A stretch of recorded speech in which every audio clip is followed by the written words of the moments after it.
3 जून सन 1947 के दौरान जब भारत का विभाजन हुआ तो एक नया देश बना, पाकिस्तान। उस दौरान 12 अहम संपत्तियों का बंटवारा हुआ।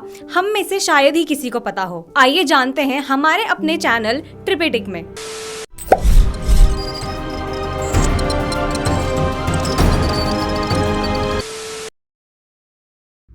सबसे पहला दावा देश के नाम पर किया गया। हिंदुस्तान ने दावे के साथ कहा कि भारत नाम पर सिर्फ हिंदुस्तान का ही अधिकार रहेगा। इस पर पाकिस्तानी प्रतिनिधियों ने काफी आपत्ति जताई, लेकिन बाद में इस प्रस्ताव को मान लिया था। दावा नंबर 2, जनसंख्या के आधार पर धनराशि बांटी गई। बैंकों में मौजूद धनराशि का 82.5% हिंदुस्तान को दिया गया और वही 17.5% पाकिस्तान को दिया गया। तीसरा दावा जो किया गया वो था धन, जल, जमीन और दफ्तरों की कॉपी किताबें। मेज कुर्सी से लेकर टाइपराइटर, पेंसिल तक का भी बंटवारा हुआ। दावा नंबर 4, आजादी के बाद ब्रिटिश वायसरॉय की बगियों का भी बंटवारा किया गया। ये बंटवारा सिक्के उछालकर किया गया, जिसमें 6 बग्गियां हिंदुस्तान को और 6 बग्गियां पाकिस्तान को दी गई। एक बात और, टॉस जीतने पर हिंदुस्तान को सुनहरी बग्गियां मिली। दावा नंबर 5, भारत और पाकिस्तान के बीच ऐसी कई चीजों का बंटवारा हुआ, लेकिन एक वो चीज जिसके पीछे कोई भी विवाद नहीं हुआ वो थी शराब। इस दौरान शराब का पूरा कारोबार हिंदुस्तान के पास आया। दावा नंबर 6, भारत के हिस्से में वो सफेद सुनहरी गाड़ी और रेलगाड़ी आई जो वायसरॉय के शानो शौकत और रुतबे को दर्शाया करती थी, और पाकिस्तान के गवर्नर की निजी गाड़ियां पाकिस्तान को ही सौंपी गई।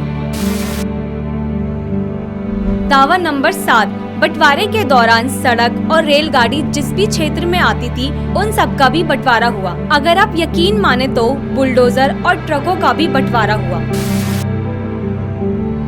दावा नंबर 8, छोटी छोटी चीजें जैसे पेन, पगड़ी, बांसुरी इत्यादि, इन सब का भी बंटवारा करना पड़ा।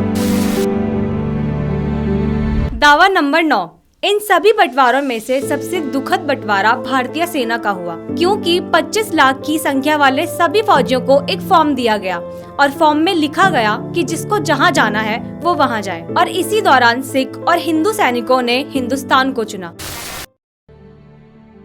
दावा नंबर 10, मेजर याकूब खान जो कि रामपुर के राज परिवार से थे, वो काफी दुविधा में पड़ गए कि वो किसको चुने। फिर उन्होंने मन बनाया कि वो पाकिस्तान के साथ जाएंगे और अपने माँ परिवार को मिलने हिंदुस्तान आते रहेंगे, लेकिन असल में ऐसा कुछ हुआ ही नहीं। दावा नंबर 11, भारत में स्थित राष्ट्रीय पुस्तकालय की किताबों का भी बंटवारा किया गया। डिक्शनरी और इंसाइक्लोपीडिया ऑफ ब्रिटानिका को बीच में से फाड़कर उनका बंटवारा हुआ। अगर हम बात करें आखिरी दावे की, तो सरदार वल्लभ भाई पटेल के निर्देश के कारण ही गुप्तचर विभाग में किसी भी रिकॉर्ड का बंटवारा नहीं किया गया, क्योंकि उनका मानना था कि ऑफिस से किसी भी तरीके का पेन और कॉपी का बंटवारा नहीं किया जाएगा।